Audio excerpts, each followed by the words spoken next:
어르신, 이 안경에 도청 장치가 숨겨져 있어요.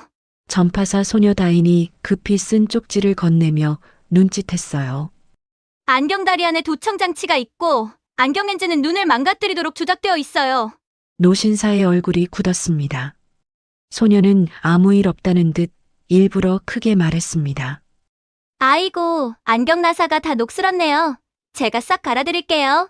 능청스러운 웃음이었지만 안경을 쥔 소녀의 손끝은 바들바들 떨렸어요.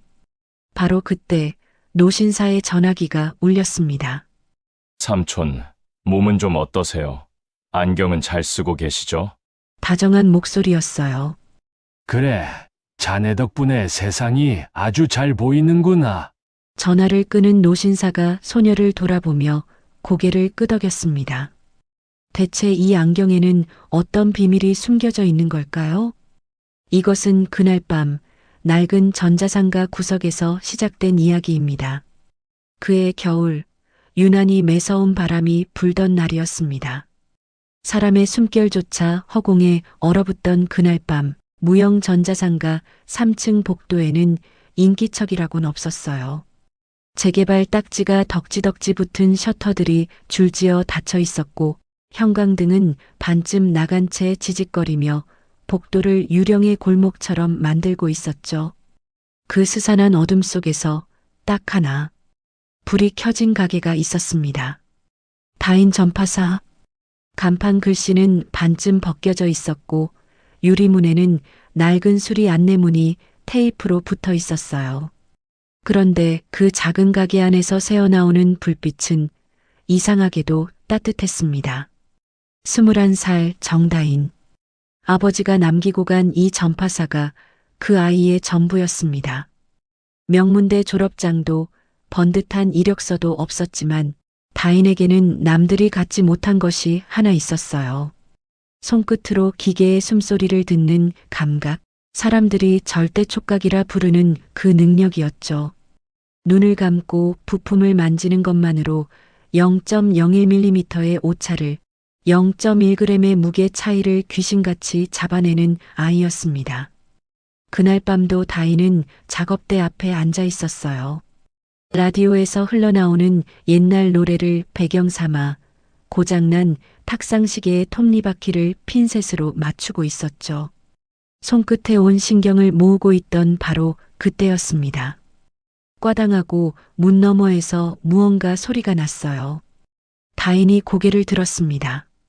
문 앞에 한 사람이 서 있었는데 캐시미어 코트에 가죽 장갑, 한눈에 봐도 비싼 옷차림이었지만 그 행색은 처참했습니다.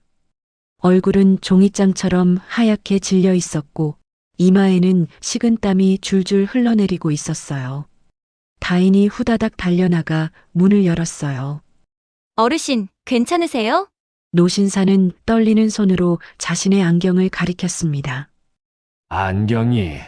이 안경이 자꾸 흘러내려서 나사가 헐거워진 것 같은데 여기서 고칠 수 있겠나? 다인은 얼른 노신사를 작업대 앞 의자에 앉히고 따뜻한 물 한 잔을 건넸어요. 안경 좀 볼게요. 다인이 조심스럽게 안경을 받아들었습니다. 그 순간이었어요. 손끝에 전해지는 감각이 평범하지 않았습니다. 왼쪽과 오른쪽 안경 다리의 무게가 달랐어요. 그 차이는 고작 0.3g. 일반 사람이라면 평생 알아채지 못할 미세한 차이였지만 다인의 손끝은 그걸 놓치지 않았습니다. 왼쪽 안경 다리를 천천히 쓸어 올려 보니 경첩 부분의 마감 처리가 미세하게 거칠었어요. 공장 출고 상태라면 절대 있을 수 없는 흔적이었죠. 누군가 이 안경을 분해했다가 다시 조립한 겁니다. 다인의 눈빛이 변했어요. 작업대 위 확대경을 잡아당겨 안경다리 나사를 들여다봤습니다. 나사 머리에 홈이 보였는데 그 홈의 모양이 이상했어요. 일반적인 일자도 십자도 아니었습니다. 가느다란 구멍 여러 개가 뚫려 있었는데 그건 다인이 전자상가에서 수백 번은 봐왔던 것이었어요. 마이크 수음 구멍. 다인은 떨리는 손을 억누르며 렌즈 쪽으로 확대경을 옮겼어요. 렌즈 중앙부의 굴절 패턴을 읽어내려가던 다인의 얼굴이 하얗게 굳었습니다. 동공 초점이 0.5mm 비틀어져 있었어요. 이건 불량이 아니었습니다. 누군가 의도적으로 정밀하게 깎아낸 거였어요. 이 렌즈를 매일 쓰면 어떻게 되는지 다인은 알고 있었습니다. 어지럼증, 만성 두통, 시야 왜곡. 장기간 쓰면 뇌가 시각 정보를 처리하느라 과부하가 걸려 일시적인 인지 오류를 일으킬 수도 있는 상황이었습니다. 이 안경은 안경이 아닌 흉기나 다름없었습니다. 다인은 노신사를 올려다봤어요. 창백한 얼굴, 식은땀, 헛구역질. 지금 이 어르신에게 나타나고 있는 증상 전부가 설명이 되는 순간이었습니다. 누군가 이 사람을 천천히 죽이고 있었어요. 다인의 손이 떨렸음있지만 입을 열 수는 없었어요. 나사 안에 마이크가 있으니까요. 지금 이 순간에도 누군가가 듣고 있을지 모르는 거였죠. 다인은 작업대 위 메모지를 잡아당겼습니다. 말씀하지 마세요.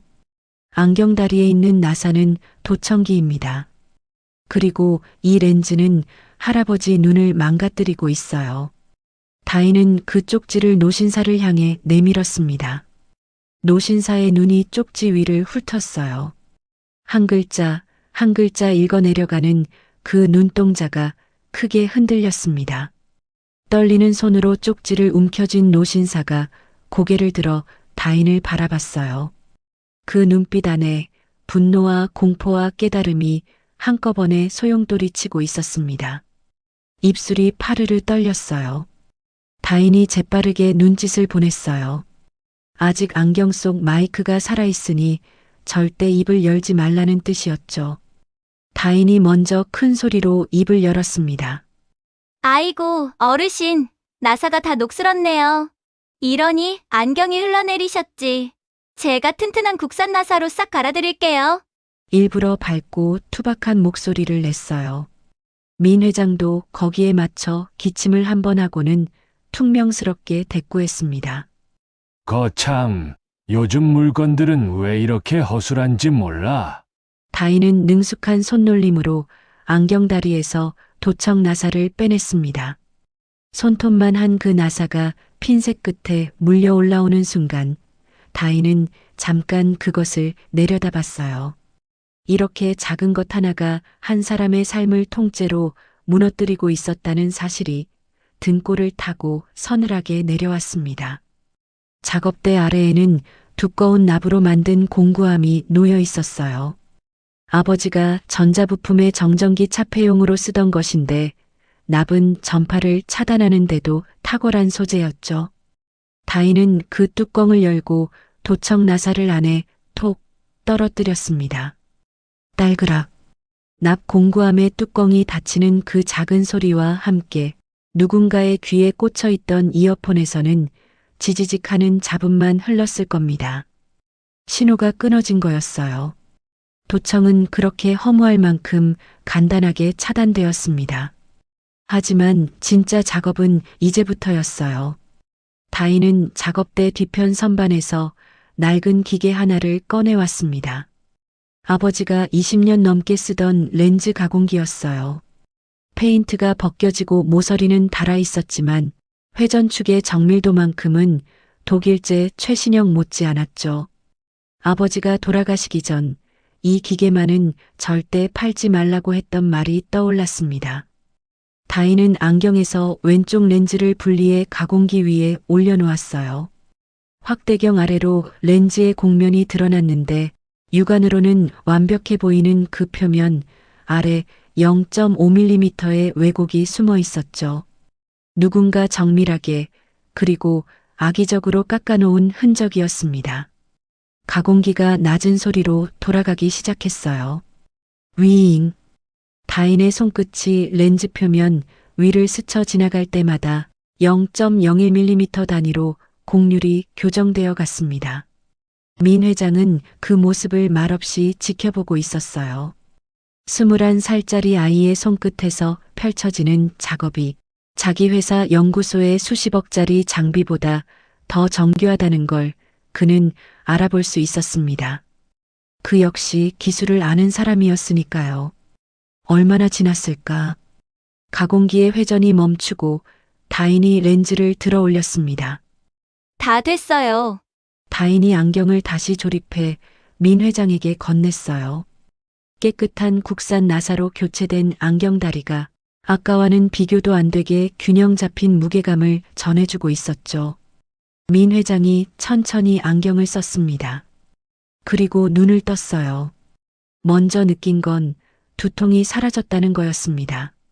몇 달째 관자놀이를 쥐어짜던 그 지끈거림이 안경을 쓰는 순간 거짓말처럼 거쳐나간 거였어요. 그 다음으로 느낀 건 세상이었습니다. 뿌옇던 시야가 거치고 모든 것이 선명하게 눈 안으로 밀려들어왔어요. 민 회장은 자기도 모르게 두 손을 펼쳐들었습니다. 손바닥 위에 지문 하나하나가 또렷하게 보였어요. 저 멀리 선반 위 부품 상자에 적힌 깨알 같은 글씨까지 읽을 수 있었죠. 몇 달 동안 안개 속을 헤매던 사람이 갑자기 맑은 하늘 아래로 걸어 나온 것 같은 느낌이었습니다. 민 회장의 눈시울이 붉어졌어요. 세상이 이렇게 선명한 거였구나. 바로 그때 주머니 속 전화기가 울렸습니다. 화면에 뜬 이름 최민재. 오성그룹 부회장이자 그룹 안에서는 차기 회장이라는 소리를 듣고 있는 민 회장의 유일한 조카였습니다. 민 회장의 눈빛이 순간적으로 바뀌었어요. 방금 전까지의 감동이 사라지고 그 자리에 수십 년간 재계를 호령했던 노회한 승부사의 눈이 돌아왔습니다. 민 회장은 전화를 받으며 다인을 한번 바라봤어요. 여보세요. 전화기 너머로 최민재 부회장의 목소리가 흘러나왔습니다. 부드럽고 다정한, 그래서 더 가증스러운 목소리였어요. 삼촌, 이 밤에 어디 계세요? 비서실에서 연락이 안 된다고 난리예요. 몸은 좀 어떠세요? 안경은 잘 쓰고 계시죠? 안경은 잘 쓰고 계시죠? 그 한마디가 의미하는 바를 이제 민 회장은 알고 있었습니다. 분노가 목구멍까지 치밀어 올랐지만 민 회장은 그것을 한 방울도 흘리지 않았어요. 대신 느긋하게, 아주 느긋하게 대답했습니다. 그래, 자네 덕분에 세상이 아주 잘 보이는구나.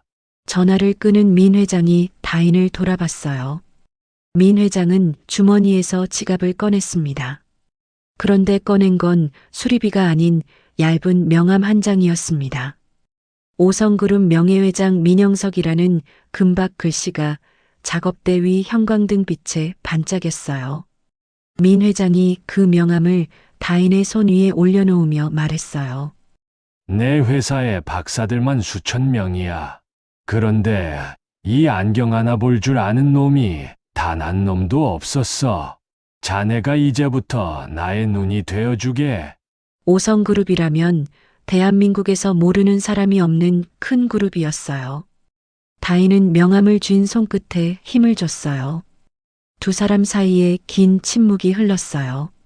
하지만 그건 어색한 침묵이 아니었습니다. 기술을 아는 사람과 기술을 가진 사람이 서로를 알아본 순간의 고요함이었죠. 며칠 뒤 다인은 오성그룹 본사 앞에 서 있었습니다. 50층짜리 유리 건물이 겨울 하늘을 찌르듯 솟아 있었고 로비 바닥은 대리석이 거울처럼 닦여 있었어요. 회전문 너머로 들어서는 사람들은 하나같이 깔끔한 정장 차림에 사원증을 목에 걸고 있었죠. 그 한가운데 다인이 서 있었어요. 낡은 패딩 점퍼에 운동화, 어깨에는 아버지가 쓰던 공구 가방을 메고 있었습니다. 전파사 작업대 앞에서는 누구보다 당당하던 아이였지만 이 번쩍이는 로비 안에서는 자기 자신이 이상할 정도로 작아 보였어요. 마치 부품 하나가 맞지 않는 기계 속에 억지로 끼워진 것 같은 느낌이었죠.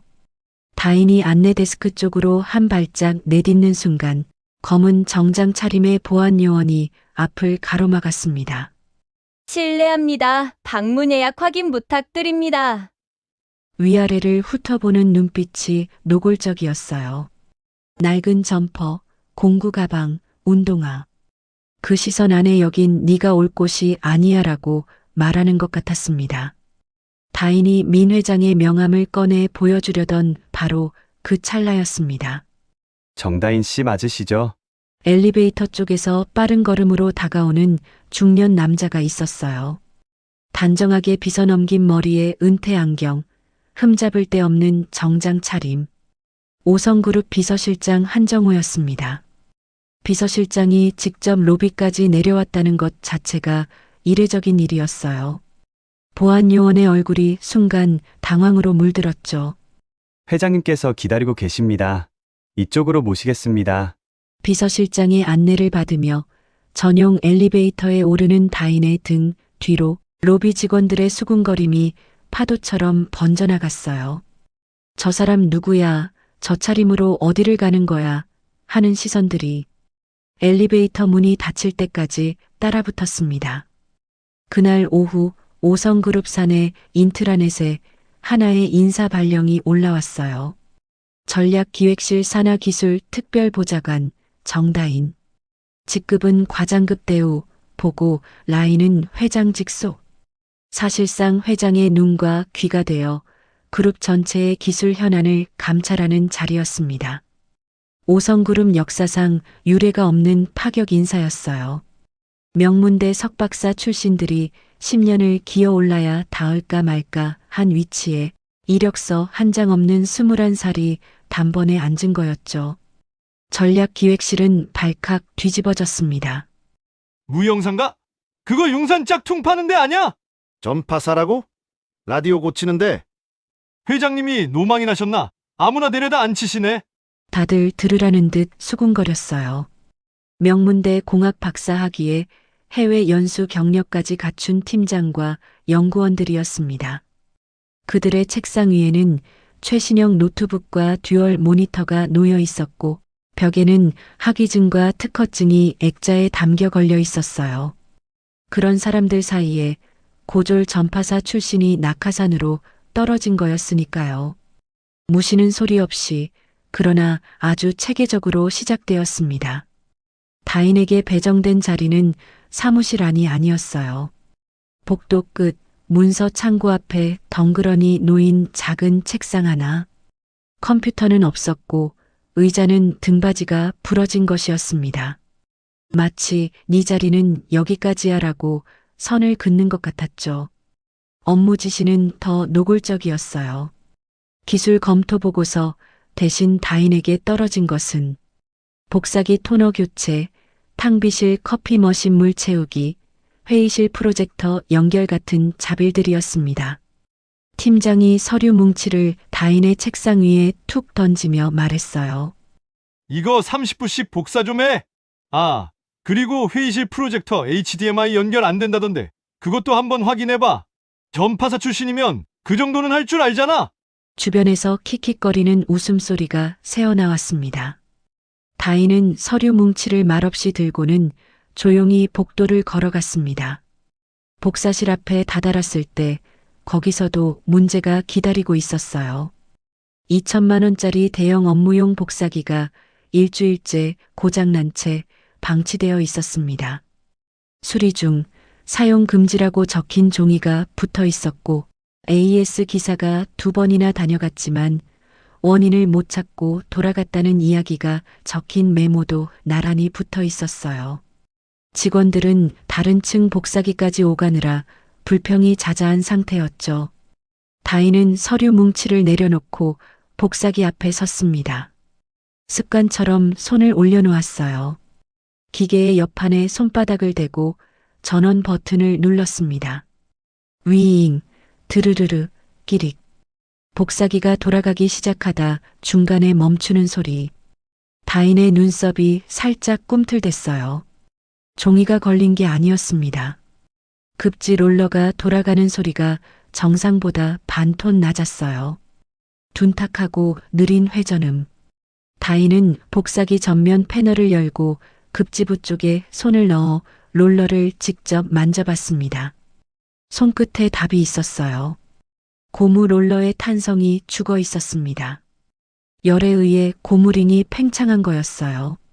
1mm 남짓 늘어난 것이 종이를 잡아당기는 마찰력을 떨어뜨려 급지 불량을 일으키고 있었던 겁니다. 다인은 공구 가방에서 작은 고무줄 하나를 꺼냈어요. 늘어난 롤러 위에 고무줄을 감아 지름을 원래대로 보정하는 데 걸린 시간은 채 1분이 되지 않았습니다. 딸깍, 위잉, 스르륵. 복사기가 깨끗하게 돌아가기 시작했어요. 종이가 한 장, 두 장 막힘없이 빨려 들어가 인쇄되어 나왔습니다. 마침 복사실 앞을 지나가던 직원 둘이 그 장면을 봤어요. 일주일째 AS 기사도 못 고친 2천만 원짜리 기계를 고무줄 하나로 1분 만에 고쳐버린 거였죠. 두 사람의 입이 반쯤 벌어진 채 다치지 않았습니다. 다인은 그 시선을 의식하지 않았어요. 복사기에서 나오는 서류를 차곡차곡 정리하며 30부 복사를 묵묵히 마치고 있었습니다. 복도 저편 창고 앞 부러진 의자가 놓인 그 작은 책상으로 돌아가는 다인의 뒷모습을 직원들이 멍하니 바라봤어요. 아까까지 킥킥거리던 웃음은 사라져 있었고 그 자리에 미묘한 침묵이 내려앉았습니다. 물론 그 정도로 분위기가 바뀔 리는 없었어요. 여전히 다인의 책상 위에는 자빌 서류가 쌓여 있었고 사무실 문 안쪽에서는 여전히 수군거림이 이어지고 있었죠. 하지만 다인은 괜찮았습니다. 무영 전자상가에서 아버지 없이 혼자 가게를 지켜온 아이였어요. 멸시와 무시쯤은 수리 요청서처럼 쌓아두고 하나씩 처리하면 되는 거였습니다. 다인은 부러진 의자에 앉아 공구 가방 지퍼를 열었어요. 아버지의 낡은 드라이버 세트가 형광등 불빛 아래 조용히 빛나고 있었습니다. 이 안에서 살아남는 방법은 하나뿐이라는 걸 다인은 알고 있었어요. 말이 아니라 기술로 증명하는 것. 그것뿐이었죠. 다인이 5성그룹에 발을 들인 지 열흘쯤 되었을 때였습니다. 여전히 책상은 창고 앞 복도에 있었고 업무라고 내려오는 건 토너 교체와 커피 심부름이 전부였어요. 하지만 다인은 불평 한마디 없이 그 자빌들을 해치우면서 건물 구석구석을 자기 발로 익혀나가고 있었습니다. 복도의 배선 상태, 서버실의 냉각 팬 소리, 엘리베이터 모터의 진동 주기까지 건물이 내는 소리 하나하나를 손끝과 귀로 기억해 두고 있었던 거예요. 그리고 그날이 왔습니다. 5성그룹의 사활이 걸린 날이었어요. 차세대 드론 카메라 모듈, 프로젝트명 EAGL이 2와 2, 군사용 정찰 드론에 탑재되는 초정밀 카메라로 개발비만 100억 원이 넘게 투입된 그룹의 핵심 역작이었습니다. 오늘 오후 국방부 관계자와 해외 바이어들 앞에서 시연회가 열릴 예정이었어요. 이 시연 하나에 향후 5년치 수주 계약이 달려 있었죠. 그런데 시연회 2시간 전 영구동 1층 시험실에서 비명 같은 보고가 올라왔습니다. 초점이 안 맞는다.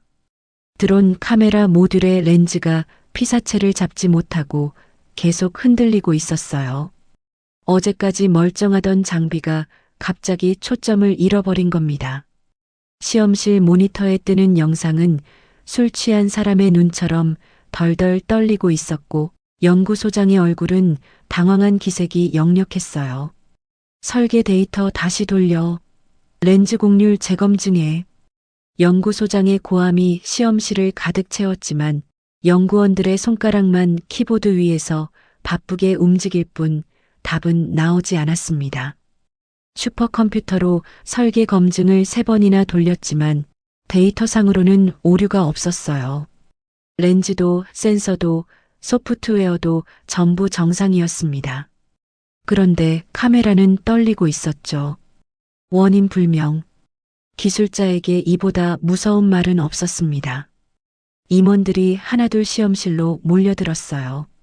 수주 계약이 날아가면 주가가 폭락하고 주가가 폭락하면 자기 자리가 위험해지니까요. 시험실 안은 땀 냄새와 긴장감으로 숨이 막힐 지경이었습니다. 그 소란 속에서 최민재 부회장만은 묘하게 침착한 표정을 하고 있었어요. 팔짱을 낀 채 구석에 서서 우왕좌왕하는 연구소장을 지켜보는 눈빛이 냉정하다 못해 계산적이었죠. 이참에 연구소장을 문책하고 그 자리에 자기 사람을 심을 수 있겠다는 셈을 머릿속에서 굴리고 있었던 겁니다. 최 부회장에게 이 위기는 위기가 아니라 기회였어요. 시연회까지 남은 시간은 1시간 반. 시험실 구석, 출입문 옆에 다인이 서 있었습니다. 임원 회의에 커피를 가져다 주라는 지시를 받고 왔다가 벌어지는 상황을 지켜보게 된 거였어요. 커피 트레이를 들고 선 채 한참을 그 자리에 서 있던 다인의 미간이 서서히 찌푸려지기 시작했습니다. 귀가 무언가를 잡아낸 거였어요. 연구원들은 렌즈와 센서, 소프트웨어만 들여다보고 있었지만 다인의 귀는 다른 곳을 향해 있었습니다. 드론 본체 안에서 돌아가는 짐벌 모터의 회전음이었어요. 그 소리가 미세하게 불규칙했습니다. 일정한 주파수로 돌아가야 할 모터 소리에 주기적으로 떨리는 잡음이 섞여 있었죠. 진동이었습니다. 모터 자체의 진동이 카메라 센서까지 전달되고 있었던 거예요. 렌즈는 멀쩡했고 센서도 정상이었지만 모터의 미세 진동이 프레임을 타고 센서 기판까지 흘러들어가 화면을 떨리게 만들고 있었던 겁니다. 아무리 슈퍼컴퓨터를 돌려도 소프트웨어 설계에서는 나올 수 없는 문제였어요. 이건 하드웨어의 물리적 공명이었으니까요. 다인은 커피 트레이를 옆 테이블에 내려놓고 한 걸음 앞으로 나섰어요. 저기요. 시험실 안의 시선이 일제히 다인에게 쏠렸습니다. 낡은 점퍼 차림의 21살짜리가 박사들과 임원들이 가득한 시험실 한가운데서 입을 연 거였어요. 연구소장의 눈이 찢어질 듯 올라갔습니다. 렌즈 문제가 아니라 모터 진동 때문에 센서가 떨리는 거예요. 순간 시험실이 조용해졌어요. 그리고 곧바로 연구소장의 목소리가 폭발했습니다. 네가 뭘 알아? 지금 여기가 어딘 줄 알고 함부로 끼어드는 거야. 얼굴이 벌겋게 달아오른 연구소장이 다인을 향해 손가락질을 했어요. 주변 임원들도 어이없다는 표정이었고 최 부회장은 팔짱을 낀 채 콧웃음을 흘렸죠.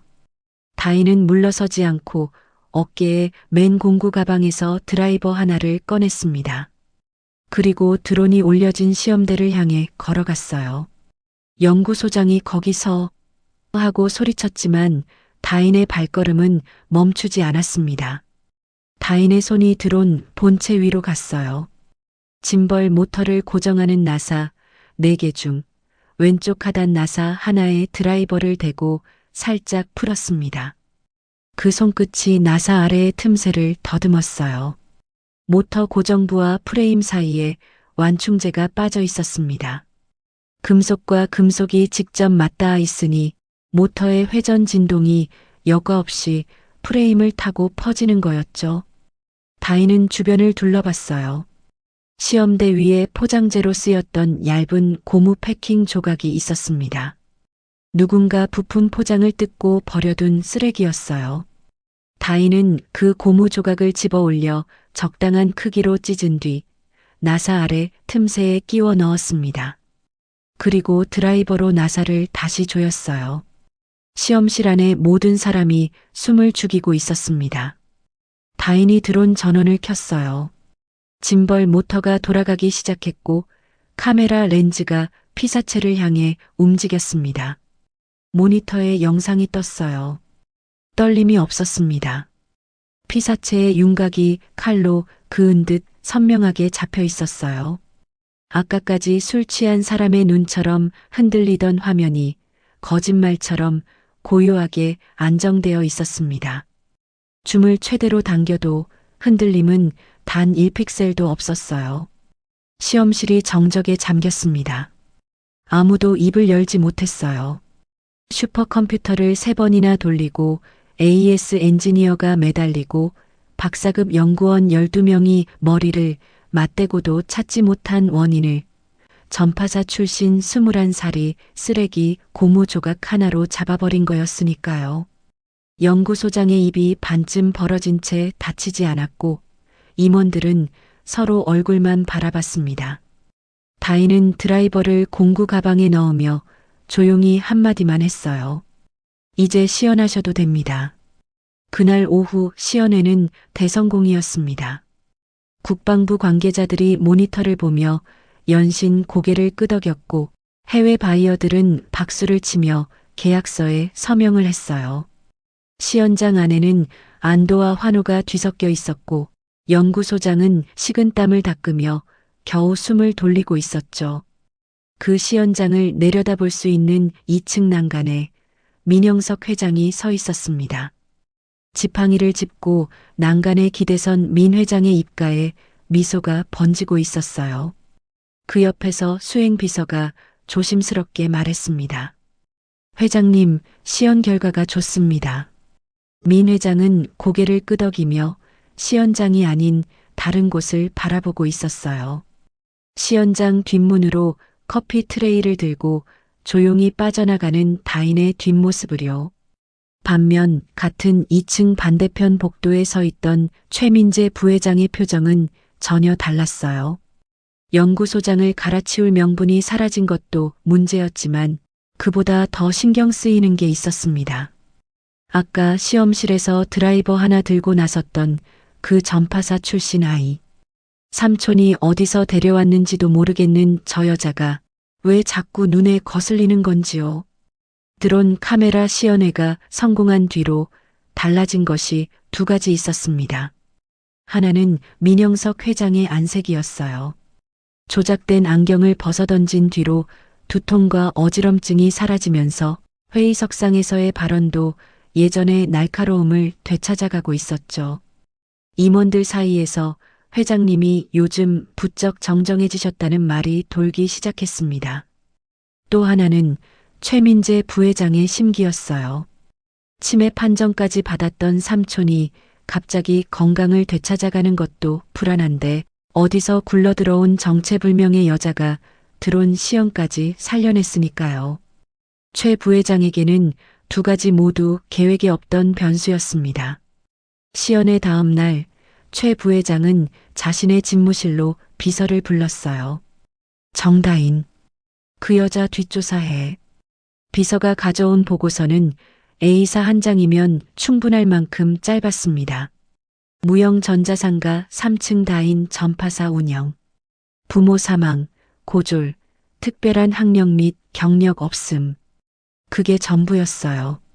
최 부회장은 보고서를 책상 위에 툭 던지며 코웃음을 쳤습니다. 고작 땜쟁이였어? 삼촌이 진짜 노망이 나셨나 보군. 하지만 그 코웃음 뒤에는 불안이 숨어 있었어요. 땜쟁이가 슈퍼컴퓨터보다 먼저 답을 찾아낸 장면을 최 부회장도 두 눈으로 똑똑히 봤으니까요. 게다가 삼촌의 건강이 회복되면 될수록 강제 은퇴 시나리오는 멀어지고 그룹 매각 계획은 물거품이 되어가고 있었습니다. 안경을 바꿔도 소용없다면 다른 방법을 써야 했어요. 그날 저녁 최 부회장은 한 통의 전화를 걸었습니다. 장 박사 약을 받고. 전화를 받은 사람은 민 회장의 30년 지기 주치의 장승우 박사였어요.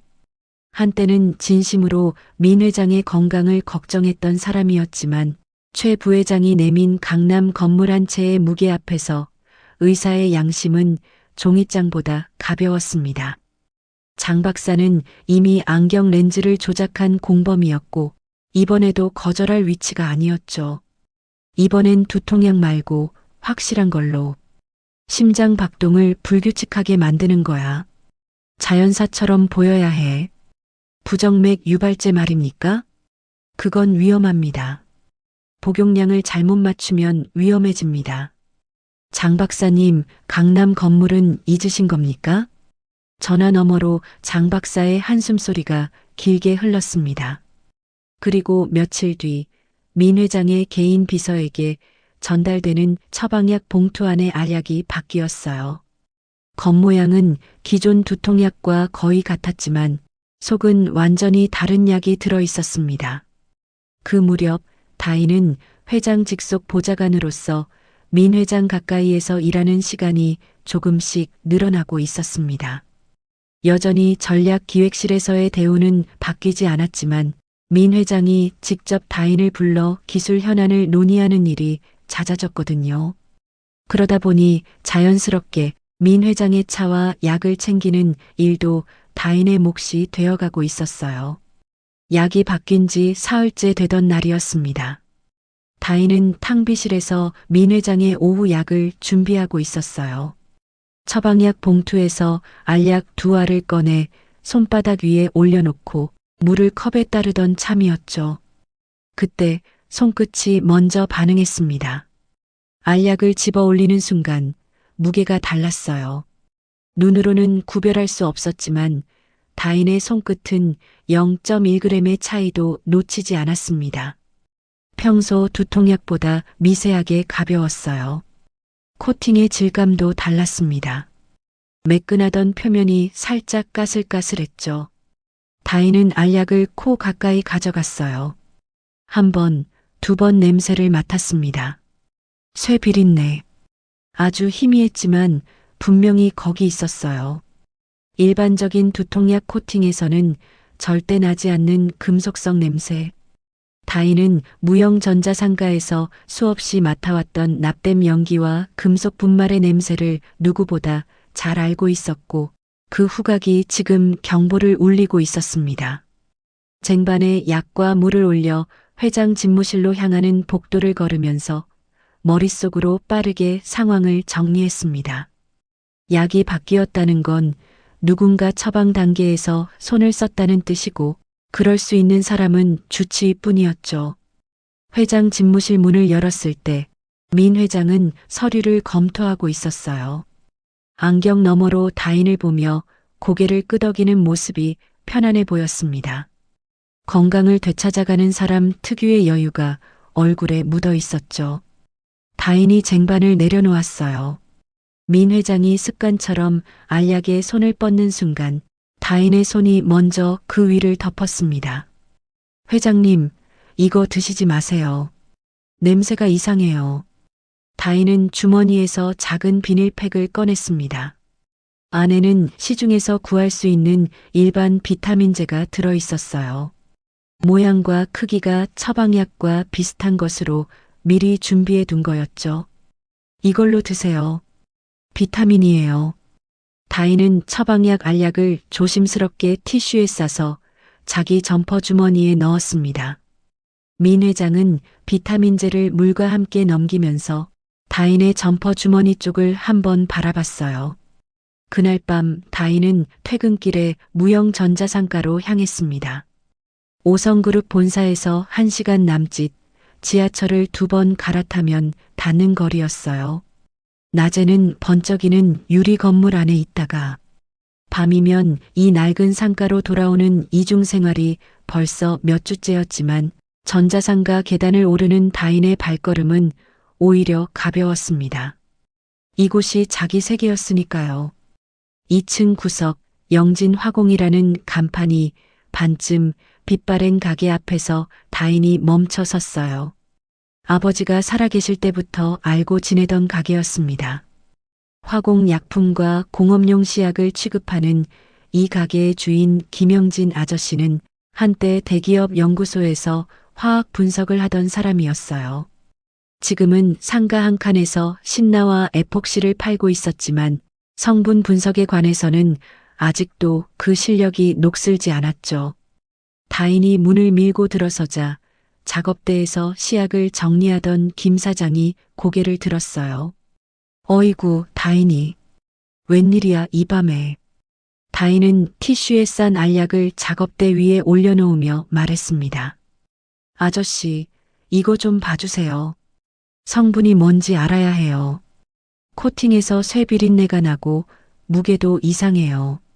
김 사장이 안경을 고쳤으며 알약을 들여다봤어요. 다인의 부탁이라면 무조건 들어주는 사람이었습니다. 다인 아버지가 살아있을 때 가게 배선 공사를 공짜로 해준 은혜를 아직 갚지 못했다며 기회만 되면 다인을 챙기던 사람이었거든요. 쇠 비린내라. 금속 화합물이 섞여 있을 수도 있겠네. 며칠 주면 간이 분석이라도 제대로 해볼게. 다인은 고개를 숙여 인사했어요. 가게를 나서며 뒤를 한번 돌아봤습니다. 김 사장이 벌써 알약을 비커에 올려놓고 시약장을 뒤지고 있었어요. 다인은 전파사 문을 열고 작업대 불을 켰어요. 낮 공구함이 작업대 아래에서 조용히 빛을 받고 있었습니다. 그 안에는 아직 도청칩이 봉인되어 있었죠. 안경의 증거, 그리고 이제 약의 증거까지. 퍼즐 조각이 하나씩 모이고 있었어요. 다인은 작업대 위 아버지 사진을 한번 올려다 봤습니다. 사진 속 아버지는 드라이버를 들고 환하게 웃고 있었어요. 그 웃음이 오늘따라 유난히 든든하게 느껴졌습니다. 약을 바꿔치기 한 그날 이후로 다인은 더욱 조심스러워졌습니다. 민 회장의 약은 매번 직접 확인한 뒤에야 건넸고 회장 집무실에 드나드는 사람들의 동선도 눈여겨보기 시작했어요. 누가 언제 들어오고 무엇을 두고 가는지. 전파사에서 부품의 흐름을 추적하듯 다인은 사람의 움직임을 읽고 있었습니다. 하지만 다인이 감시하고 있는 만큼 상대도 다인을 보고 있었어요.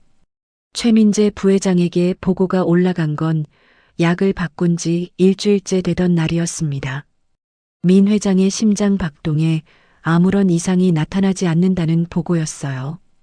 장 박사가 조심스럽게 전화를 걸어왔죠. 이상합니다. 약효가 나타났어야 할 시점인데 건강검진 수치가 오히려 좋아졌습니다. 최 부회장의 손가락이 책상을 두드렸어요. 안경도 실패하고 약도 실패했습니다. 두 번 다 삼촌 곁에 그 여자가 있었던 뒤부터였어요. 우연이라고 보기엔 타이밍이 너무 정확했죠. 정다인. 그 전파사 출신 아이가 문제였습니다. 최 부회장은 전화를 끊고 잠시 생각에 잠겼어요. 이 아이를 삼촌 곁에서 떼어내야 했습니다. 그것도 삼촌이 직접 내치도록 만들어야 했어요. 가장 확실한 방법은 하나였죠. 신뢰를 부수는 것. 아무리 삼촌이 아끼는 사람이라 해도 회사의 핵심 기밀을 빼돌린 산업 스파이라면 감쌀 수 없을 테니까요. 그날 밤 최 부회장은 자신의 신복인 보안팀장 서광수를 불렀습니다. EAGL이 2Y 신형 렌즈 설계도 원본 어디 있지? 연구소 금고에 보관 중입니다. 하나 빼서 정다인 책상 서랍에 넣어둬. 내일 아침 정기 보안 점검을 명목으로 전략기획실을 뒤져. 나머지는 알아서 하고. 보안팀장 서광수는 고개를 숙였어요. 최 부회장 밑에서 이런 일을 한두 번 해본 사람이 아니었습니다. 그날 밤 전략기획실 복도에 인기척이 사라진 뒤 보안팀 요원 하나가 다인의 책상 서랍을 열었어요. 1급 기밀 도장이 찍힌 EAGL이 2Y 신형 렌즈 설계도 원본 파일이 서랍 안에 조용히 놓였습니다. 다음 날 아침 다인은 평소보다 일찍 출근했습니다. 복도 끝 창고 앞 자기 책상에 앉아 공구 가방을 정리하고 있었어요. 오늘은 민 회장과 함께 영구동 시설 점검이 잡혀 있었거든요. 다인이 드라이버 세트를 하나씩 확인하며 가방에 넣고 있을 때 사무실 쪽에서 여러 사람의 발소리가 빠르게 다가오는 게 들렸습니다. 다인이 고개를 들었을 때 검은 정장 차림의 보안팀 직원 4명이 복도를 가득 채우며 다가오고 있었어요. 정다인 보좌관, 정기 보안 점검입니다. 서랍 열어주시죠. 다인은 의아한 얼굴로 서랍을 열었어요. 열리는 순간 서랍 안에 1급 기밀 도장이 선명하게 찍힌 빨간 파일이 보였습니다. 다인은 그것을 본 적이 없었어요. 어젯밤 퇴근할 때까지 서랍 안에는 메모지와 펜밖에 없었으니까요. 보안팀장이 빨간 파일을 집어들며 말했습니다. 이게 왜 여기서 나오는 건지 설명해 주시겠습니까? 다인은 순간적으로 상황을 파악했어요. 누군가 심어둔 거였습니다. 그리고 그 누군가가 누구인지도 어렵지 않게 짐작이 갔지만 지금 이 자리에서 그걸 증명할 방법은 없었어요. 저는 그 서류를 넣은 적이 없습니다. 보안팀장은 들은 척도 하지 않았어요. 미리 준비된 대사를 읊듯 말을 이었습니다. 1급 기밀 문서 무단 반출 혐의. 조사가 완료될 때까지 동행해 주셔야 합니다. 보안팀 직원 둘이 다인의 양쪽 팔을 잡았습니다. 복도를 지나가던 전략기획실 직원들이 하나둘 고개를 내밀었어요. 수군거림이 파도처럼 번졌죠. 설계도 빼돌렸대. 역시 전파사 출신이 며칠 전까지 복사기 고치는 걸 보고 놀랐던 사람들이 이제는 정해진 결론을 향해 고개를 끄덕이고 있었습니다. 다인은 끌려가면서도 얼굴에 당황의 빛을 내비치지 않았어요. 대신 왼손이 아주 자연스럽게 오른쪽 손목으로 갔습니다. 손목에 차고 있던 낡은 디지털 시계의 옆면 버튼을 꾹 눌렀어요. 그 시계는 아버지가 쓰던 것이었습니다. 다인이 직접 개조해서 내부에 초소형 녹음 모듈을 심어둔 것이었죠. 전파사에서 수리 내역을 음성으로 기록할 때 쓰던 것인데 5성그룹에 들어온 뒤로는 혹시 모를 상황을 대비해 항상 차고 다녔어요. 아버지의 도구는 언제나 다인을 지켜줬으니까요. 시계 안의 녹음이 조용히 시작되었습니다. 지하 1층 보안실. 보안팀장이 테이블을 손바닥으로 탁 내리쳤습니다. 정다인 보좌관. 이 설계도를 어디로 빼돌리려 했습니까? 브로커들한테 넘기려 했죠? 다인은 대답하지 않았어요. 입을 꾹 다문 채 보안팀장의 눈을 똑바로 바라보고 있었습니다. 그 시선이 너무도 흔들림 없어서 오히려 보안팀장 쪽이 시선을 피했어요. 묵비권 행사하면 인정하는 거로 간주합니다. 자필 사유서 쓰세요. 다인은 여전히 입을 열지 않았습니다. 사유서도 쓰지 않았어요. 이 사람들이 원하는 건 자백이었고 한 글자라도 쓰는 순간 그게 올가미가 된다는 걸 알고 있었으니까요. 1시간, 2시간. 보안팀장의 인내심이 바닥나고 있었어요. 다인이 끝내 입을 열지 않자 보안팀장은 자리에서 일어나 방 구석으로 가더니 전화기를 꺼내 들었습니다. 통화 내용이 보안실 안에 흘러나왔어요. 보안팀장은 다인이 듣고 있다는 걸 의식하지 못하는 것 같았습니다. 아니, 의식하더라도 상관없다고 생각했을 거예요. 어차피 전파사 출신 아이 하나가 뭘 할 수 있겠냐고. 부회장님, 서광수입니다. 지시대로 처리했습니다. 서랍에서 설계도가 나왔고 지금 보안실에 잡아두고 있습니다. 네, 자백은 아직인데 시간 문제입니다. 다인의 손목 위에서 낡은 디지털 시계가 조용히 돌아가고 있었어요. 그 안에 녹음 모듈이 보안팀장의 목소리를 한 글자도 빠뜨리지 않고 담아내고 있었습니다. 그로부터 얼마 지나지 않았을 때였어요. 보안실 밖 복도에서 빠르고 무거운 발소리가 들려왔습니다. 쾅! 보안실 문이 안쪽으로 거칠게 열렸습니다. 문 앞에 민영석 회장이 서 있었어요. 지팡이를 쥔 손에 핏줄이 솟아 있었고 눈에는 수십 년간 재계를 호령해온 사람의 위엄이 불꽃처럼 타오르고 있었습니다. 뒤에는 비서실장과 법무팀 직원들이 줄지어 서 있었어요. 보안팀장 서광수의 전화기를 든 손이 허공에 멈춘 채 굳어버렸어요. 민 회장의 목소리가 보안실 벽을 울렸습니다. 내 허락 없이 내 사람 건드리는 놈이 누구냐? 보안팀 직원 둘이 저도 모르게 한 발짝 뒤로 물러섰고 보안팀장의 다리가 눈에 띄게 떨리고 있었습니다.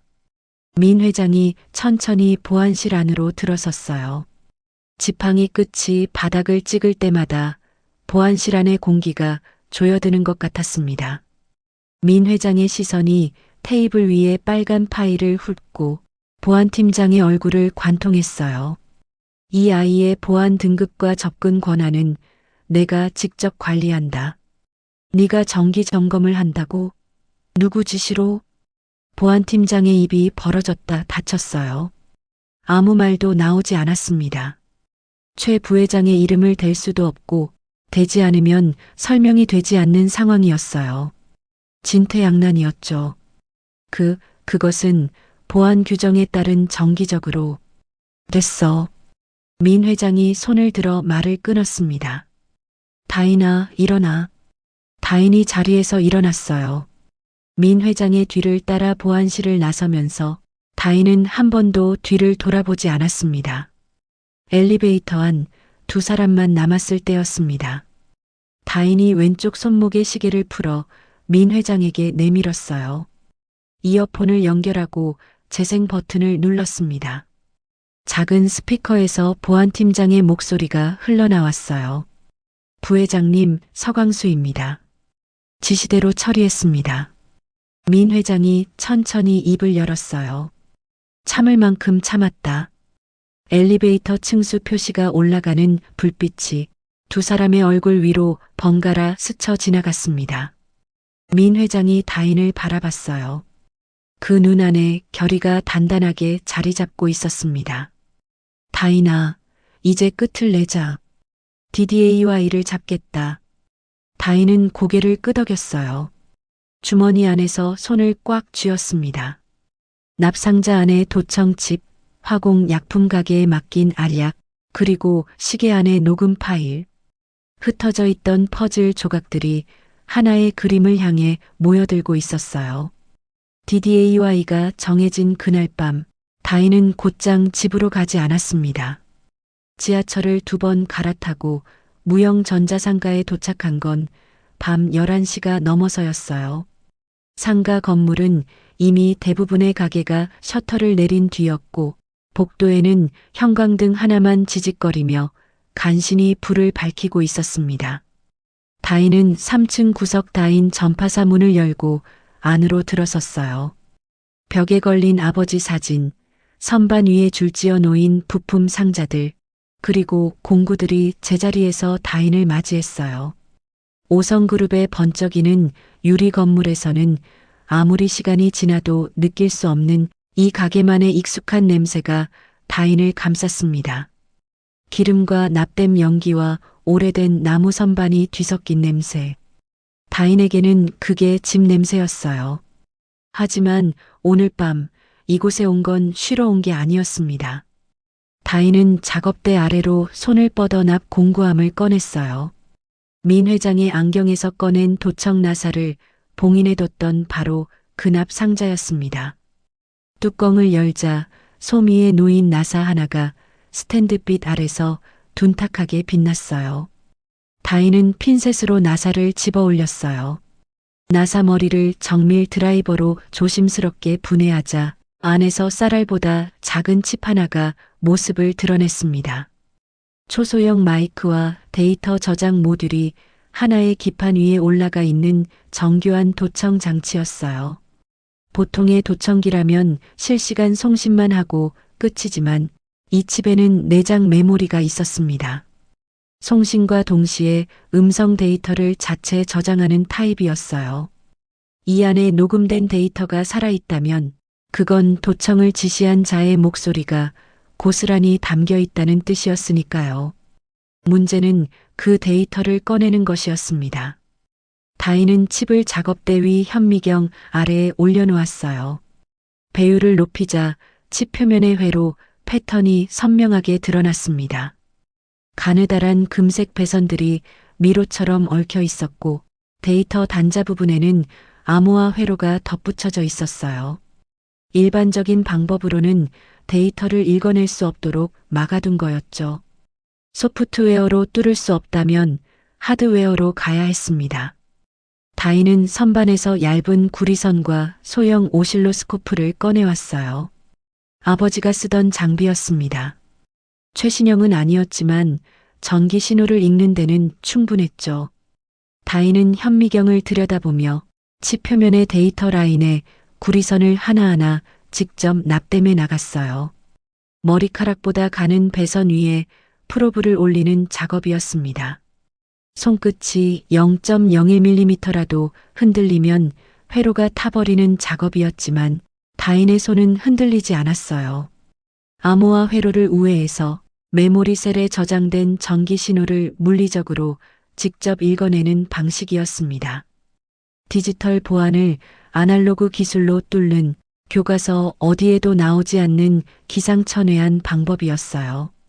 하지만 전파사에서 수천 개의 기판을 만지며 살아온 다인에게는 회로의 언어가 사람의 말보다 더 익숙했습니다. 1시간이 넘게 걸렸어요. 새벽 1시가 넘어서야 오실로스코프 화면에 신호 파형이 떠오르기 시작했습니다.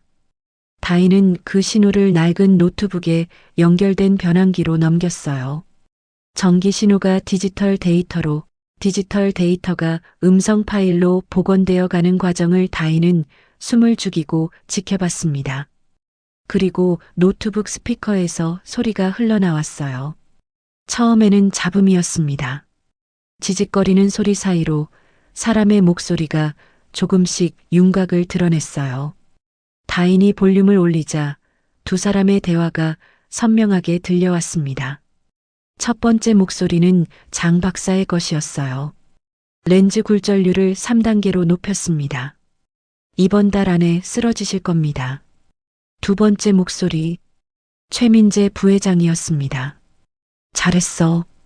늙은이가 벽에 똥칠을 해야 내가 회장이 되지. 스피커에서 흘러나오는 그 목소리에는 민 회장을 향한 어떤 온정도, 조카로서의 어떤 미안함도 없었습니다. 30년을 곁에서 모셔온 주치의와 피를 나눈 조카가 주고받은 대화라고는 믿기 어려울 만큼 건조하고 잔인한 목소리였어요. 처음부터 민 회장을 치매 환자로 만들어 강제 은퇴시키려 했던 거였어요. 안경은 그 도구였고 장 박사는 그 실행자였던 거죠. 다인은 음성 파일을 3군데에 백업했습니다. USB 하나, 노트북 하드디스크, 그리고 자신의 개조된 손목시계 메모리에. 증거는 절대 한 곳에만 두지 않는다는 건 전파사에서 배운 게 아니라 혼자 살아남으면서 몸으로 익힌 것이었어요. 다인은 도청 칩을 다시 납상자에 넣고 봉인했어요. 이 칩은 주주총회 당일까지 안전하게 보관해야 했습니다. 그런데 다인은 알고 있었어요. 도청 녹음과 약물 증거만으로는 부족할 수 있다는 걸. 최 부회장은 교활한 사람이었습니다. 도청기와 약은 장 박사에게 뒤집어 씌울 수 있었고 자신은 몰랐다고 발뺌할 여지가 남아 있었어요.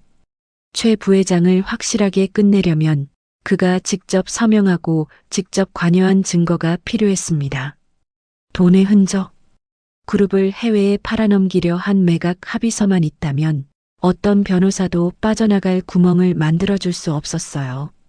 그리고 그 증거가 어디에 있는지 다인은 짐작하고 있었습니다.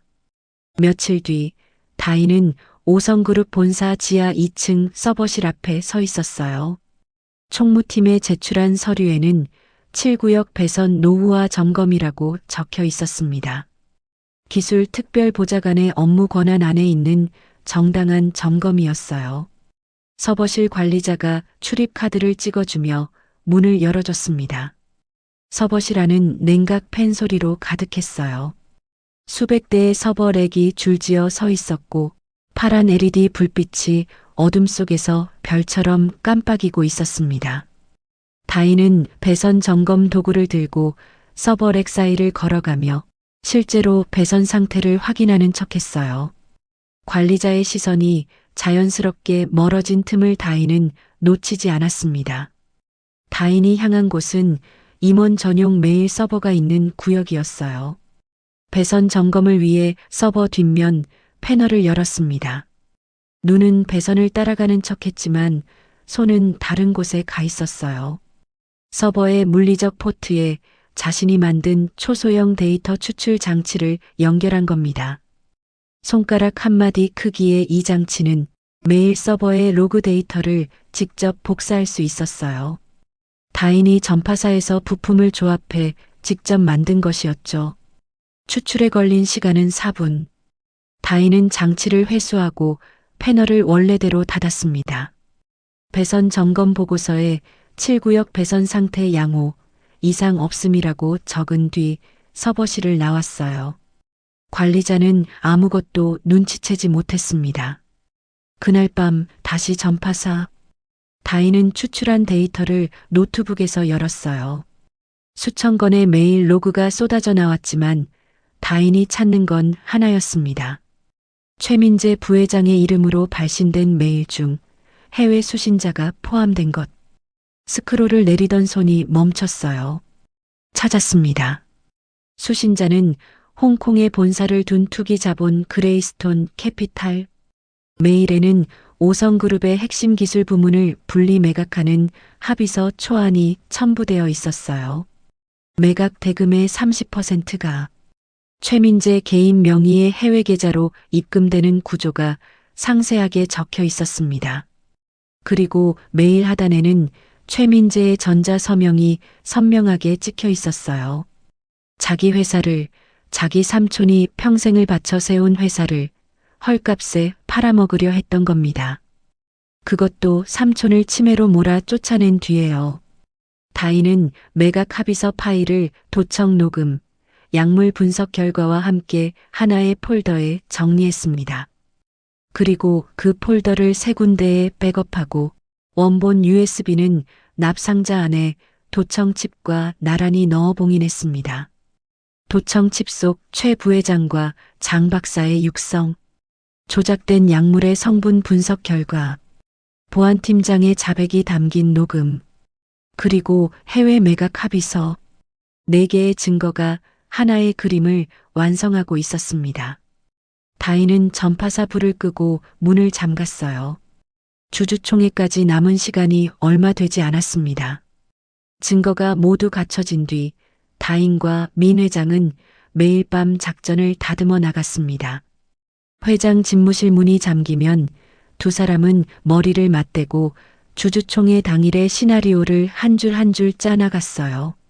증거를 공개하는 순서, 프레젠테이션의 구성, 검찰 수사관 투입 타이밍까지 빈틈이 있어서는 안 됐습니다.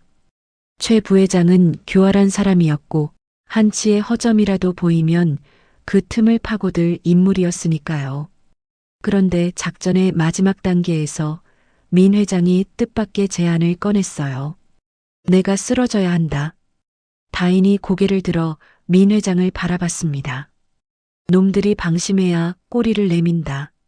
내가 쓰러지면 그놈은 반드시 축배를 들 거야. 그때 나오는 말들이 마지막 못이 되는 거지.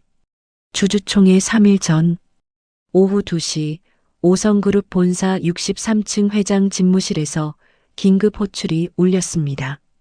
민영석 회장이 집무 중 갑자기 의식을 잃고 쓰러졌다는 보고가 비서실을 통해 전층에 퍼졌어요. 구급대가 도착하기도 전에 뉴스 속보가 먼저 터졌습니다. 속보 오성그룹 민영석 명예회장, 뇌졸중 의심 증상으로 긴급 이송. 의식 불명 상태. 뉴스 자막이 대한민국 전역의 화면을 가로질렀어요. 오성그룹 주가가 장 마감 직전 급락했고 증권가에는 이번엔 진짜 끝이다라는 말이 돌았습니다. 본사 로비에는 취재진이 몰려들었고 임원들은 저마다 비서실에 전화를 걸어 상황을 파악하느라 정신이 없었어요. 그 혼란의 한가운데서 최민재 부회장만은 다른 감정을 느끼고 있었습니다. 속보를 확인한 최 부회장의 입꼬리가 제 의지와 상관없이 올라가려는 걸 그는 회의실 유리창에 비친 자기 얼굴을 보며 겨우 눌러 참았어요. 주변 임원들 앞에서는 걱정스러운 표정을 연기해야 했으니까요. 삼촌이 쓰러지셨다고? 지금 바로 병원으로 가야지. 목소리에는 당장이라도 달려갈 것 같은 조급함을 담았지만 그 눈 안에는 전혀 다른 빛이 돌고 있었습니다. 드디어 때가 왔다는 확신의 빛이었어요. 그날 밤 강남의 한 고급 룸살롱. 최민재 부회장과 장승호 박사가 마주 앉아 있었습니다. 테이블 위에는 연도가 오래된 양주병이 놓여 있었고 두 사람의 잔에는 술이 가득 따라져 있었어요. 최 부회장이 잔을 들어 올렸어요. 장 박사, 축배를 들자고. 드디어 시대가 바뀌는구나. 장 박사는 잔을 들면서도 표정이 편치 않았어요.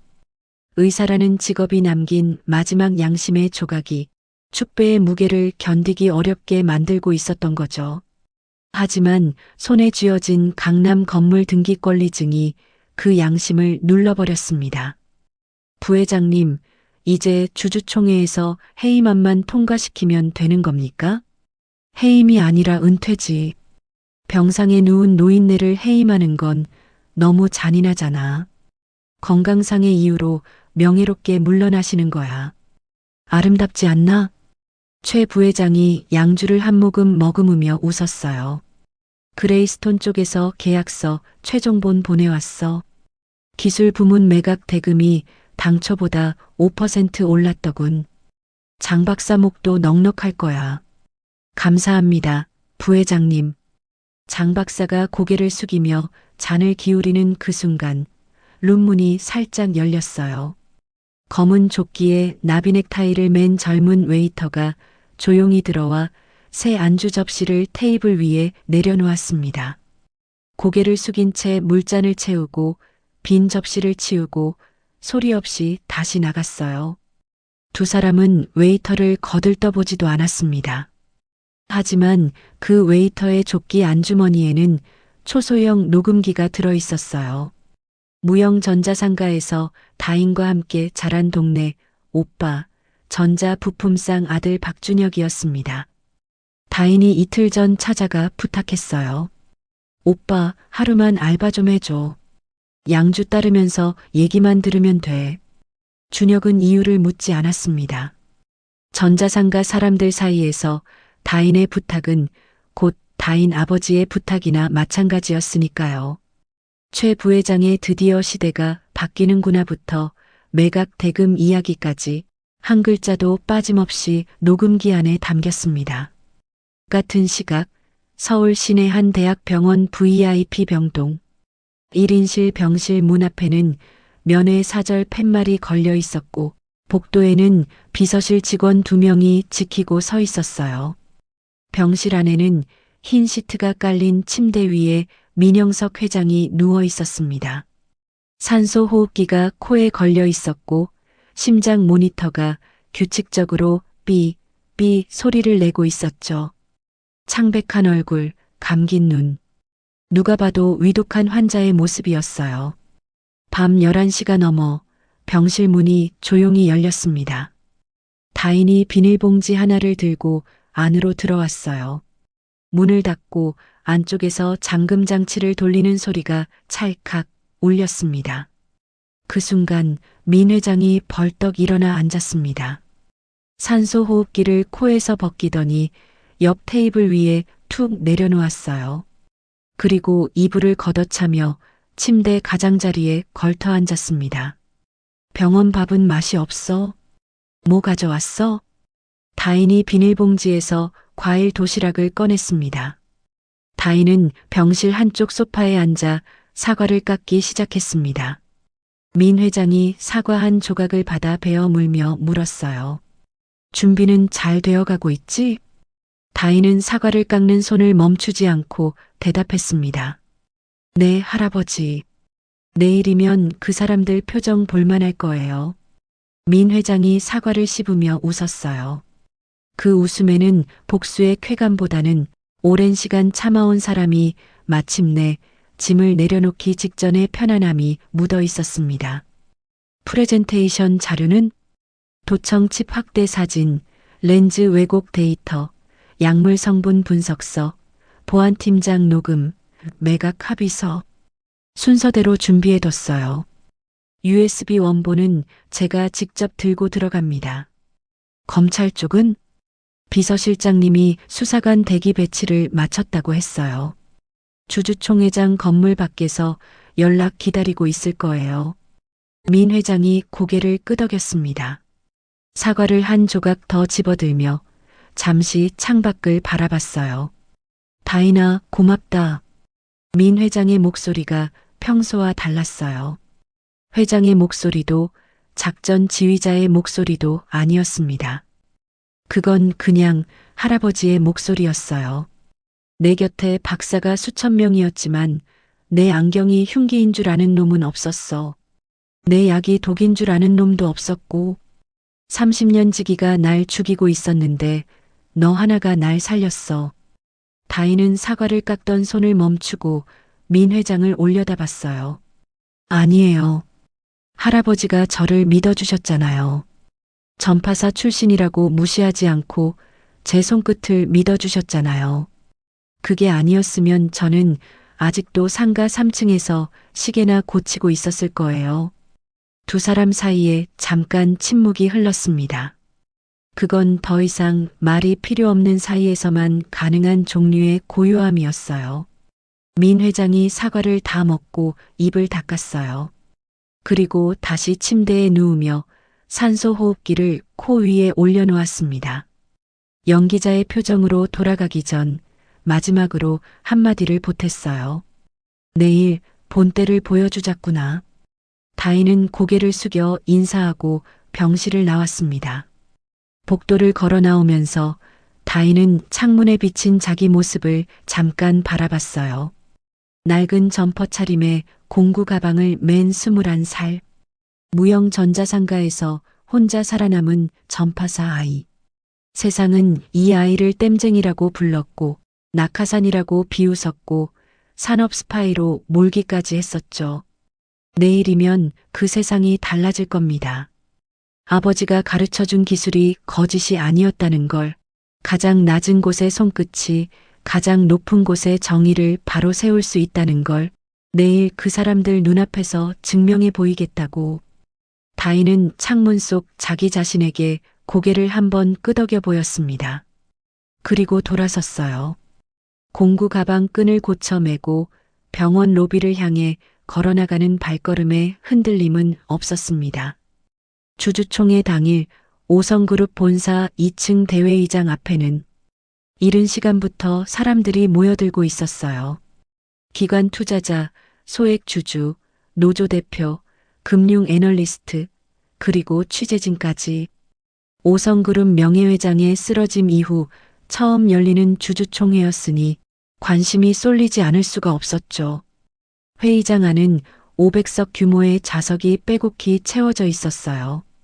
무대 위 단상에는 대형 스크린이 설치되어 있었고 그 앞에 임원석이 한 줄로 놓여 있었습니다.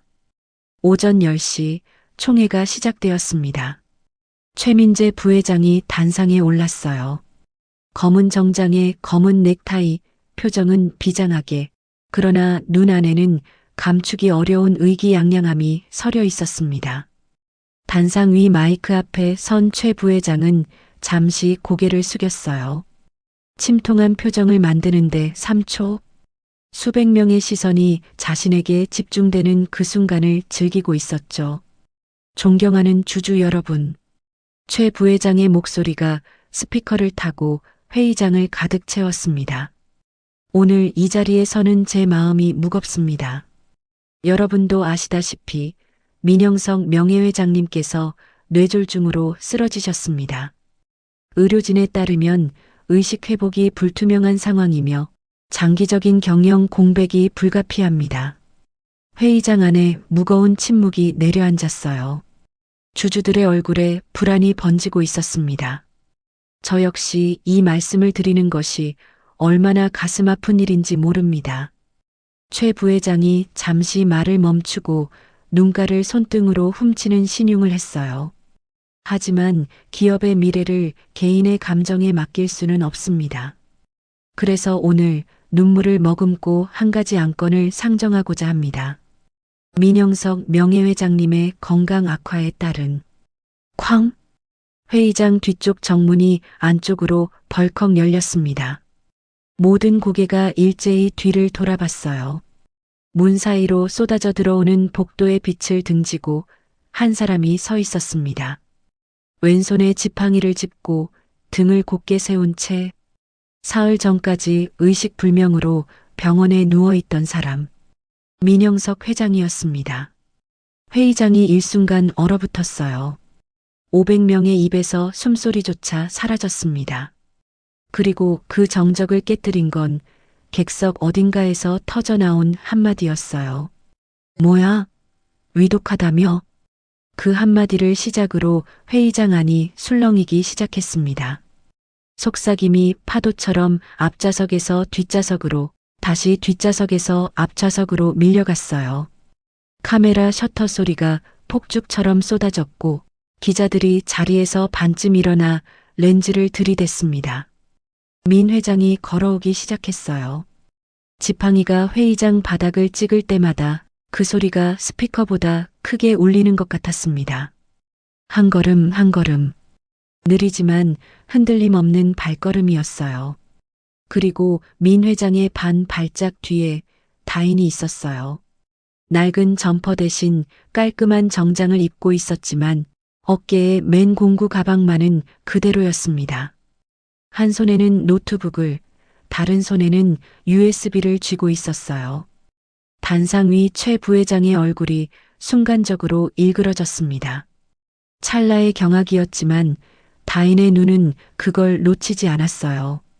최 부회장은 곧바로 표정을 수습하며 반가운 척 두 팔을 벌렸습니다. 삼촌, 이게 어떻게 된 겁니까? 비켜. 민 회장의 한마디에 최 부회장의 양팔이 허공에서 멈췄어요. 민 회장은 최 부회장을 스쳐 지나가 단상 중앙에 섰습니다. 마이크 앞에 선 민 회장이 회의장을 천천히 둘러봤어요. 500명의 시선이 민 회장 한 사람에게 모여 있었습니다. 주주 여러분, 민영석입니다. 보시다시피 저는 살아있고 정신도 멀쩡합니다. 목소리는 나직했지만 마이크를 통해 회의장 구석구석까지 퍼져나갔어요. 오늘 여러분께 보여드릴 것이 있습니다. 민 회장이 고개를 돌려 다인을 바라봤어요. 다인은 고개를 한번 끄덕이고 단상 위로 올라갔어요. 500명 앞에 선 다인의 심장이 빠르게 뛰고 있었습니다. 다인이 노트북을 단상 위 시스템에 연결했어요. USB를 꽂자 대형 스크린에 첫 번째 화면이 떠올랐습니다. 안경 나사의 확대 사진이었어요.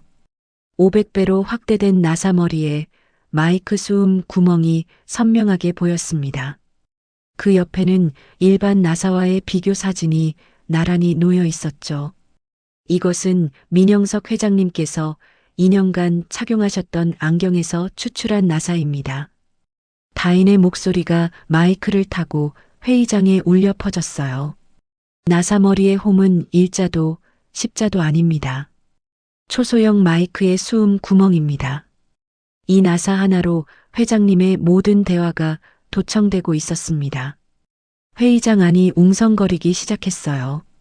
다인은 멈추지 않고 다음 화면으로 넘겼습니다.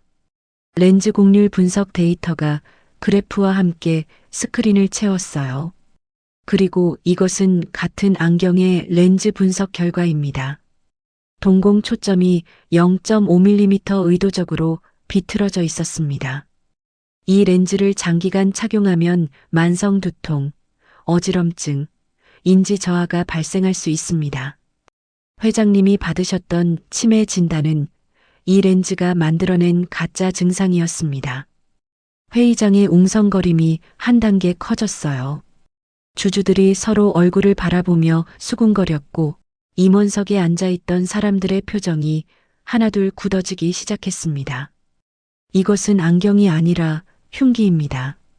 그 한마디가 떨어지는 순간 500명의 시선이 일제히 한 사람을 향해 움직였습니다. 최민재 부회장이었어요. 최 부회장은 팔짱을 낀 채 표정을 관리하려 애쓰고 있었지만 이마 위로 땀방울이 맺히기 시작한 걸 숨길 수는 없었습니다. 다인은 두 번째 증거로 넘어갔어요. 스크린 화면이 바뀌고 잠시 정적이 흘렀습니다. 그리고 회의장 양옆에 설치된 고성능 스피커에서 음성이 흘러나왔어요. 장 박사의 목소리가 먼저였습니다. 렌즈 굴절률을 3단계로 높였습니다. 이번 달 안에 쓰러지실 겁니다. 그 다음 최민재 부회장의 목소리. 잘했어. 늙은이가 벽에 똥칠을 해야 내가 회장이 되지. 회의장이 얼어붙었습니다. 그 문장이 스피커를 타고 500명의 귀에 박히는 순간 회의장 안의 공기가 완전히 바뀌었어요. 몇 초간의 정적이 지나고 객석 여기저기에서 탄식과 분노가 동시에 터져나왔습니다. 그러나 다이는 아직 끝나지 않았습니다. 세 번째 화면이 스크린에 떠올랐어요. 그레이스톤 캐피탈이라는 회사명이 상단에 적힌 문서였습니다. 5성그룹 핵심 기술 부문 분리 매각 합의서. 매각 대금의 30%가 최민재 개인 명의의 해외 계좌로 흘러들어가는 구조가 도표와 함께 선명하게 표시되어 있었어요. 그리고 문서 하단에는 최민재의 전자 서명이 찍혀 있었습니다. 이것은 최민재 부회장이 홍콩 투기 자본과 주고받은 5성그룹 기술 부문 매각 합의서입니다. 회장님을 치매로 몰아 은퇴시킨 뒤 회사를 해외에 헐값으로 쪼개 팔려는 계획이었습니다. 회의장이 폭발했습니다. 뭐야, 회사를 팔아먹으려고? 우리 일자리가 다 날아갈 뻔했단 말이야. 노조 대표가 자리에서 벌떡 일어섰어요. 소액 주주들이 의자를 박차고 일어나며 고함을 질렀습니다. 누군가 테이블 위에 생수병을 집어 단상 쪽으로 던졌고 물병이 바닥에 부딪혀 터지는 소리가 회의장 안에서 울렸어요. 카메라 플래시가 미친 듯이 터졌고 기자들은 노트북 키보드를 두들기며 실시간으로 속보를 쏘아 올리고 있었습니다. 그 순간 회의장 양쪽 비상문이 동시에 열렸어요. 수사관 6명이 회의장 안으로 들어섰습니다. 건물 밖에서 연락을 기다리고 있던 팀이었어요. 수사관들은 객석 사이 통로를 빠른 걸음으로 걸어 단상 쪽으로 향했습니다. 최민재 부회장이 의자에서 벌떡 일어났어요. 이건 조작이야. 저 계집애가 꾸민 짓이라고. 전자상가 땜쟁이 하나한테 노란한 거라고. 최 부회장이 다인을 가리키며 악을 썼지만 아무도 그의 말에 귀를 기울이지 않았습니다. 2분 전까지 눈물을 머금고 삼촌의 해이만을 상정하겠다며 비장한 표정을 짓던 그 얼굴이 이제는 공포에 일그러져 있었어요.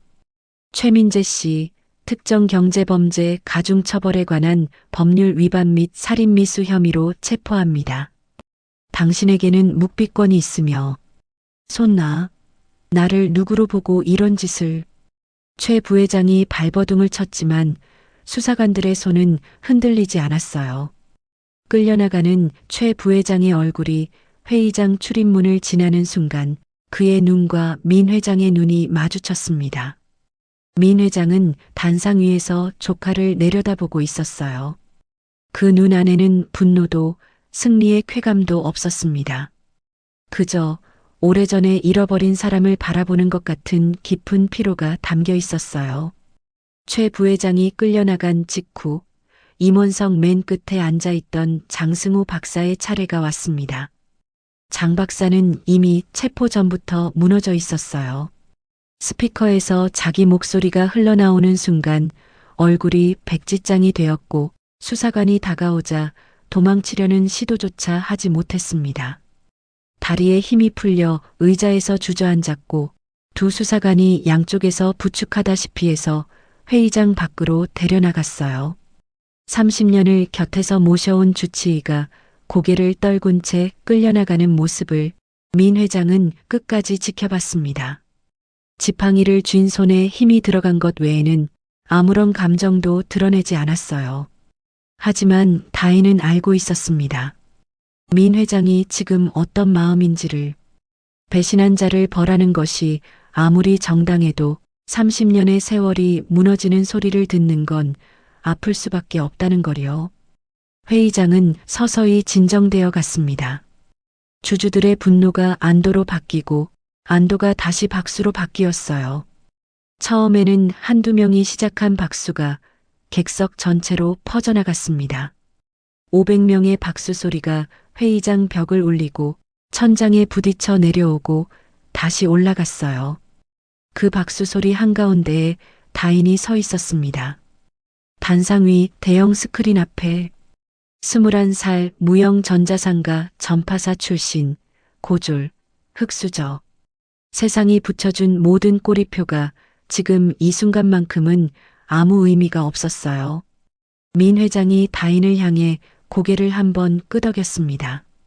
그 작은 동작 하나에 고맙다와 대단하다와 수고했다가 전부 들어 있었어요. 다인도 고개를 숙여 답했습니다. 그 인사 안에는 저를 믿어주셔서 감사합니다가 들어 있었고요. 회의장 안에 여전히 박수가 울리고 있었지만 두 사람 사이의 그 짧은 눈인사는 그 어떤 소리보다도 크고 또렷한 대화였습니다. 기술을 가진 사람과 기술을 알아본 사람이 가장 높은 곳에서 함께 정의를 세운 날이었어요. 주주총회가 끝난 뒤 최민재 부회장과 장승호 박사는 구속 기소되었어요. 특정경제범죄 가중처벌법 위반, 살인미수, 산업기밀 유출 공모까지 혐의 목록이 A사 2장을 채웠고 1심 재판에서 나란히 중형을 선고받았습니다. 최 부회장이 법정에서 끝까지 조작이다를 외쳤지만 도청 칩 속 자신의 육성과 전자 서명이 찍힌 매각 합의서 앞에서는 어떤 변호사도 빠져나갈 구멍을 만들어줄 수 없었어요. 오성그룹은 전문 경영인 체제로 전환되었습니다. 민 회장이 직접 이사회에서 제안한 거였어요. 더 이상 한 사람의 혈연에 기대어 회사를 운영하지 않겠다는 선언이었죠. 기술 중심 경영을 내세운 새 경영진이 구성되었고 해외 매각이 추진되던 핵심 기술 부문은 오히려 투자가 확대되어 연구 인력이 2배로 늘었습니다. 그리고 민영석 회장은 명예롭게 은퇴를 선언했어요. 기자회견장에서 민 회장은 이렇게 말했습니다. 이제 오성은 한 사람의 회사가 아니라 기술자 모두의 회사가 되어야 합니다. 기자들의 카메라 앞에서 고개를 숙여 인사하는 민 회장의 얼굴에는 짐을 내려놓은 사람의 편안함이 묻어 있었어요. 은퇴 발표 후 며칠이 지난 어느 오후였습니다. 50층 회장 집무실에는 이삿짐 상자들이 여기저기 놓여 있었어요. 민 회장이 수십 년간 이 방에서 모아온 것들이 하나씩 상자 안으로 들어가고 있었습니다. 책상이 정밀 기계 모형, 벽에 걸려 있던 초창기 공장 사진, 서랍 속 낡은 설계 노트. 한 사람의 생애가 종이 상자 몇 개로 정리되는 모습은 아무리 대단한 사람이라 해도 쓸쓸한 구석이 있었어요. 다인이 집무실 문을 열고 들어왔습니다. 할아버지, 도와드릴까요? 민 회장은 창가에 서서 서울 시내를 내려다보고 있었어요. 됐다. 짐이 별것 없어. 민 회장이 돌아서며 책상 위에 놓인 상자 하나를 가리켰어요. 상자 안에 오래된 렌즈 하나가 들어 있었습니다. 내가 25살 때 처음 만든 정밀 렌즈야. 독일 기술자한테 100번은 깨지면서 배웠지. 그때 그 사람이 나한테 그랬어. 기술은 손끝에서 태어나지만 눈에서 완성된다고. 민 회장이 다인을 바라봤어요. 그런데 정작 내 눈은 썩어가고 있었는데 내가 그걸 몰랐어. 네가 내 썩은 눈을 도려내 준 거야. 다인은 고개를 저었어요. 아니에요. 할아버지가 제 기술을 믿어주셨잖아요. 전파사 출신이라고 고졸이라고 무시하지 않고 제 손끝을 믿어주셨잖아요. 그게 아니었으면 저는 아무것도 할 수 없었어요. 민 회장이 가만히 웃었습니다. 그 웃음 안에 많은 것이 담겨 있었어요. 민 회장이 책상 서랍에서 갈색 봉투 하나를 꺼냈습니다. 다인아, 이리 와봐. 다인이 다가갔어요. 민 회장이 봉투를 다인의 손에 올려놓았습니다. 다인이 봉투를 열고 안에 서류를 꺼냈습니다. 2장이었어요. 첫 번째 서류는 MIT 정밀공학과 입학 허가서였습니다. 민 회장의 추천서가 첨부되어 있었고 전액 장학금이 확정되어 있었어요. 세계 최고의 공가대학에서 다인의 손끝에 이론이라는 날개를 달아줄 기회였습니다. 두 번째 서류를 본 순간 다인의 손이 멈췄어요. 정태수 기술장인 재단 설립 인가서. 정태수? 다인 아버지의 이름이었습니다. 무영전자상가에서 평생 기계를 만지다 세상을 떠난 누구도 기억해주지 않았던 한 사람의 이름이 재단의 이름으로 새겨져 있었어요. 재단의 목적은 학력이나 배경에 관계없이 기술적 재능을 가진 청년들을 발굴하고 지원하는 것이었습니다. 다인 같은 아이들이 전자상가 구석에 묻히지 않도록 세상에 나올 수 있는 길을 만들어주는 재단이었어요. 다인의 눈시울이 뜨거워졌습니다. 서류를 쥔 손끝이 떨렸어요. 수천 개의 기계 부품을 만질 때는 0.01mm도 흔들리지 않던 손이 아버지의 이름 석자 앞에서는 어쩔 수가 없었습니다. 할아버지, 이제 좁은 상가 말고 넓은 세상에서 네 기술을 펼쳐라. 다인은 한참 동안 서류를 내려다보고 있었습니다. 아버지의 이름이 자꾸만 흐려졌다 선명해졌어요. 눈물 때문이었습니다. 다인은 손등으로 눈가를 훔치고 서류를 가슴에 꼭 안았어요. 아무 말도 하지 않았습니다. 할 수 없었어요. 하지만 민 회장은 알고 있었습니다. 이 아이의 침묵이 어떤 말보다 깊은 감사를 담고 있다는 거리요. 창밖으로 오후 햇살이 비스듬히 들어와 집무실 바닥 위에 긴 그림자를 만들고 있었어요. 이삿짐 상자들 사이에 선 두 사람의 그림자가 할아버지와 손녀처럼 나란히 늘어져 있었습니다. 1년 뒤 인천국제공항 출국장이었습니다. 9월의 햇살이 공항 유리벽을 통해 쏟아져 들어오고 있었어요. 출국 게이트 앞에 다인이 서 있었습니다.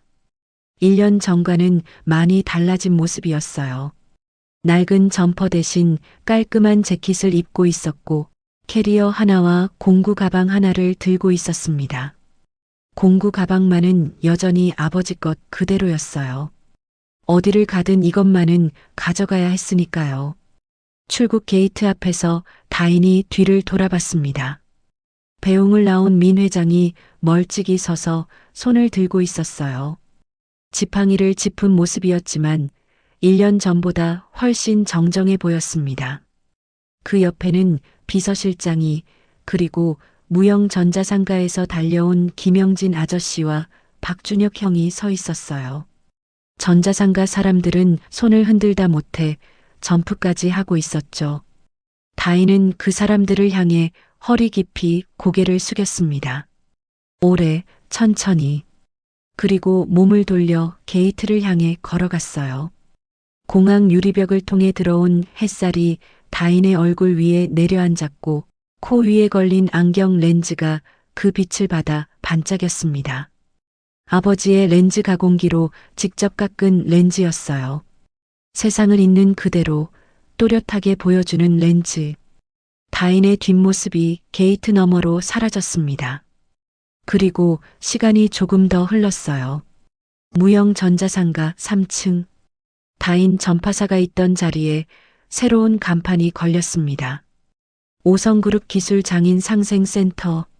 낡은 셔터가 내려져 있던 가게들이 하나둘 문을 열었어요. 한때 재개발 딱지 아래에서 숨죽이고 있던 이 공간이 이제는 전국 각지에서 재능 있는 젊은 기술자들이 모여드는 곳으로 바뀌고 있었습니다. 3D 프린터가 돌아가는 소리, 납땜 인두의 연기, 회로 설계를 논의하는 목소리들이 복도를 가득 채우고 있었어요. 센터 입구에는 작은 현판이 하나 걸려 있었습니다. 이 센터는 고 정태수 기술 장인의 뜻을 기리며 학력과 배경에 관계없이 기술로 세상을 바꿀 모든 일을 위해 설립되었습니다. 정태수?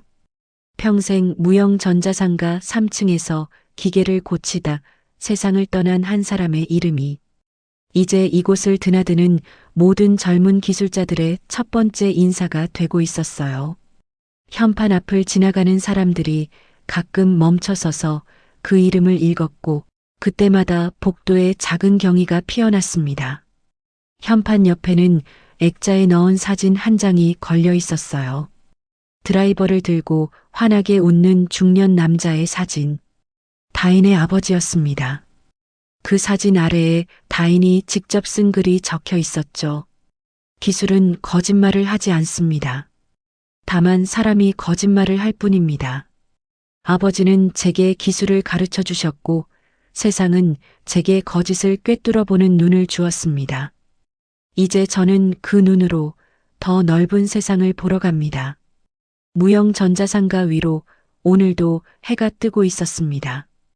기름 냄새와 납땜 연기 사이로 새어 들어오는 아침 햇살이 현판 위 정태수라는 이름 석자 위에 따뜻하게 내려앉고 있었어요. 그리고 그 빛은 복도를 따라 흘러가 한때 다인 전파사가 있던 그 자리 위에서 조용히 머물렀습니다. 오늘도 봄날 인생과 함께 해주신 여러분 감사합니다. 사연의 주인공인 다인이와 민 회장님께 하시고 싶은 말씀이 있다면 댓글로 남겨주세요. 끝까지 시청해주셔서 진심으로 감사드리고 늘 건강하세요. 봄날 인생이었습니다.